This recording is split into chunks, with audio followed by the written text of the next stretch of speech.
the American Red Cross of Central South Carolina. Rebecca, Libby, welcome to the show. Thank you. It's great having you here. So you want to talk about the Sound the Alarm campaign. Sound the Alarm, Save a Life. Tell us how that ties in with the American Red Cross. So I think a lot of people don't realize when they think about the American Red Cross, they often think about blood, or they think about large disasters such as hurricanes and earthquakes and those type of responses that they see the Red Cross do.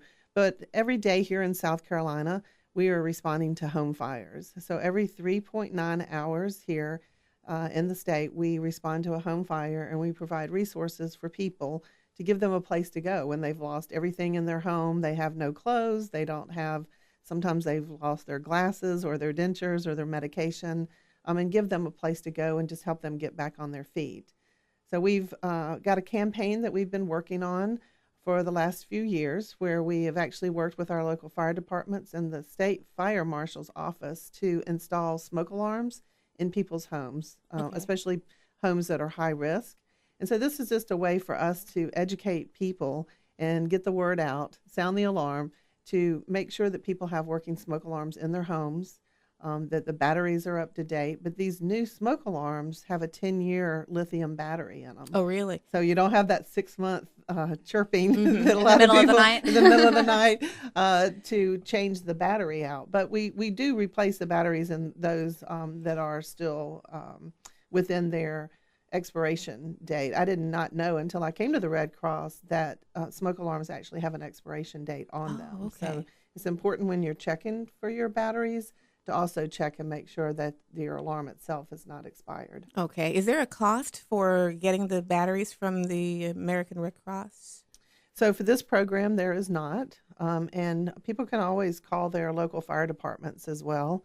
They often have resources where they'll come in and help make sure that you've got them installed in the correct locations. A lot of times people put them in the kitchen, and then, you might have an episode where you might just burn something, even though it's not a fire, and the alarms go off, and then people end up taking them down and not putting them back up. So it's really important to know.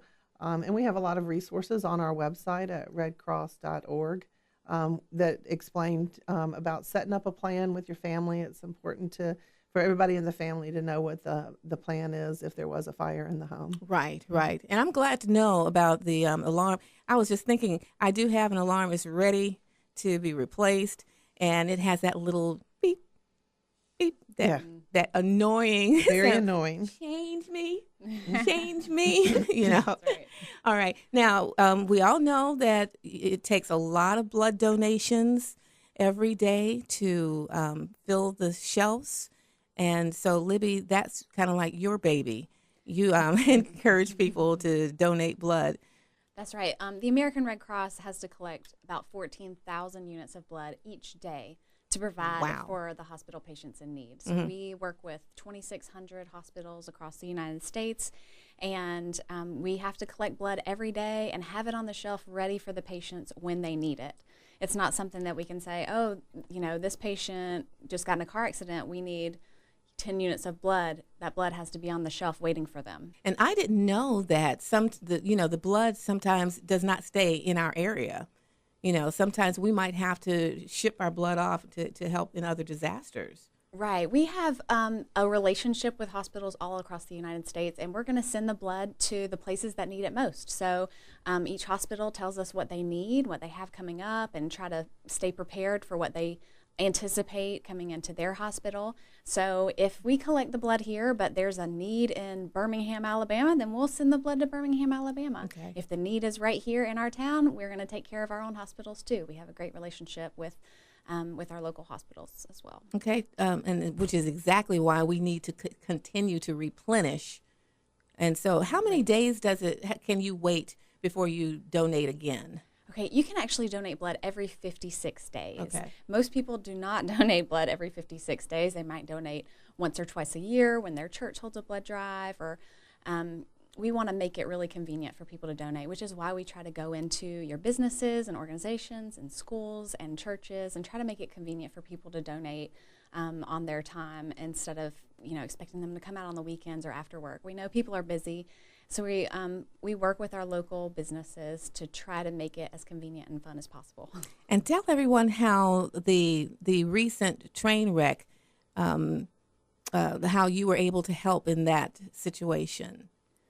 Well, our disaster relief team were out there on the ground helping victims as they came off of the train.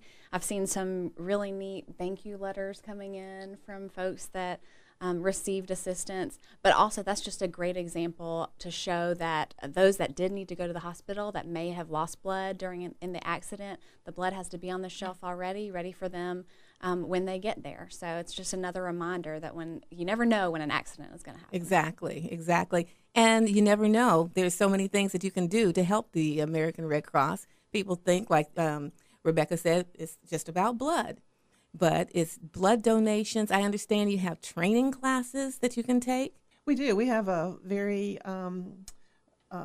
strong health and safety program. So we do CPR classes, different kinds of life-saving classes, and people can look online and register for those. We can also come into companies and provide those. A lot of companies require training for their employees, so that's an opportunity for us to partner with some of our companies to be able to come on site and provide those as well. Okay, and one other way people can help is by donations.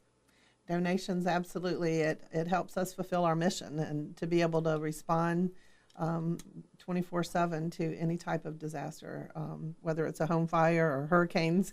We've seen a lot of hurricanes in the last few years that we've had to respond to. The 1,000-year flood, it allows us to be ready. We like to say pay it forward. So when we respond to something, people often say, well, how did y'all get there so fast? Well, it comes from all that pre-planning, a lot of training from our volunteers, but having those trailers ready to go in case, as was the case with the Amtrak train crash. We were there within a few minutes and had a place set up with snacks and food and comfort for people that were coming off those trains. Right. Rebecca, Libby, always a pleasure, and just come on back and share with us anytime, okay? All right. Thanks so much for having us. Thanks for having us.